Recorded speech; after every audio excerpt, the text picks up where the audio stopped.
Hi అండి, నమస్తే. నేను మీ Radhika. Welcome to Radhika's kitchen and ideas. ఈరోజు మన ఛానల్లో స్వీట్ రెసిపీ చాలా టేస్టీగా ఉంటుంది. పిల్లలకైనా పెద్దవాళ్ళకైనా చాలా నచ్చేస్తుంది అనమాట. మైదా షుగర్ లేకుండా దీనిని చాలా ఈజీగా మనం ప్రిపేర్ చేసుకోవచ్చు.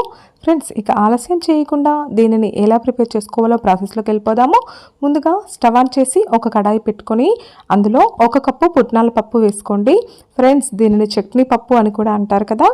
దీనిని మంటని లో ఫ్లేమ్లో పెట్టుకొని 3 నిమిషాల పాటు వేయించుకోండి. చూడండి, ఇలా 3 నిమిషాల పాటు వేయించుకున్న తర్వాత ఇప్పుడు స్టవ్ ఆర్పేసుకొని వీటిని ఒక ప్లేట్లోకి తీసుకొని చల్లార్చుకోండి. ఆ తర్వాత ఇదే కడాయి తీసుకొని ఇందులో 1 కప్పు పుట్నాల పప్పుకి 1 కప్పు బెల్లం అయితే సరిపోతుంది. 1 కప్పు బెల్లంకి 1 కప్పు వాటర్ అయితే సరిపోతుంది అనమాట. నేను ఒకే కప్తో మెజర్మెంట్ చేసి చూపిస్తున్నాను. చూడండి, ఇప్పుడు ఈ బెల్లం అంతా ఇందులో మెల్ట్ అయ్యేంత వరకు కంటిన్యూస్గా కలుపుతూ ఉండండి. చూడండి, చక్కగా బెల్లం అంతా మెల్ట్ అయిపోయింది కదా. ఇప్పుడు స్టవ్ ఆర్పేసుకొని దీనిని పక్కకు తీసుకోండి. ఫ్రెండ్స్, ఇప్పుడు ఒక మిక్సీ జార్ తీసుకొని అందులో మనం వేయించి పెట్టుకున్న పుట్నాలన్నింటినీ వేసుకోండి. ఇప్పుడు ఇలా వేసాక ఇందులో 2 యాలకులను వేసుకోండి. ఆ తర్వాత దీనిని ఫైన్ పౌడర్ లాగా మిక్సీ పట్టుకోవాలి.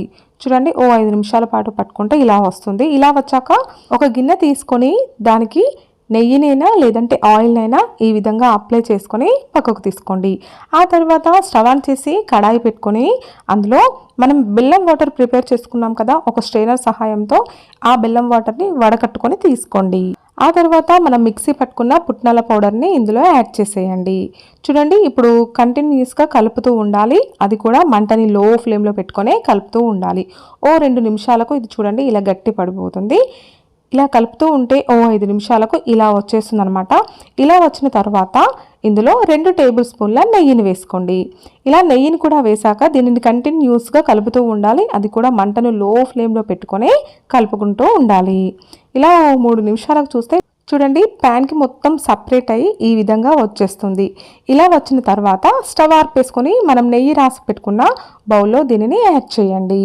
ఇప్పుడు దీనిపైన ఈ విధంగా ఫ్లాట్గా చేసుకోవడానికి ఒక గ్లాస్ సహాయంతో ఈ విధంగా చేసేయండి. చూసారు కదా, ఇలా పైన సాఫ్ట్గా చేశాక 2 గంటల పాటు దీనిని పక్కన పెట్టేసేయండి. ఇది మొత్తం చల్లారాలన్నమాట. లేదు మీకు టైం లేదంటే ఒక 1 అవర్ పాటు ఫ్రిడ్జ్లో పెట్టి తీసుకుంటే సరిపోతుంది. చూడండి, 2 గంటల తర్వాత చూపిస్తున్నాను. చూడండి, ఇప్పుడు దీనిని ఒక ప్లేట్లోకి తీసుకుందాము. ఫ్రెండ్స్, మనకు స్వీట్ రెడీ అయిపోయింది. చాలా బాగుంటుంది. అలా నోట్లో వేసుకోగానే ఇట్టే కరిగిపోతుంది అనమాట. అంత టేస్టీగా ఉంటుంది. ఫ్రెండ్స్, మీరు కూడా దీనిని ట్రై చేయండి. మీకు కూడా చాలా నచ్చేస్తుంది. చూసారు కదా, ఈ వీడియో మీకు నచ్చితే లైక్ చేసి మీ ఫ్రెండ్స్ అండ్ రిలేటివ్స్తో కూడా ఈ వీడియో షేర్ చేసి, అలాగే మీరు నా ఛానల్ని సబ్స్క్రైబ్ చేసుకోకపోతే సబ్స్క్రైబ్ చేసుకొని పక్కనే ఉన్న బెల్ సింబల్ని యాక్టివేట్ చేసుకోండి.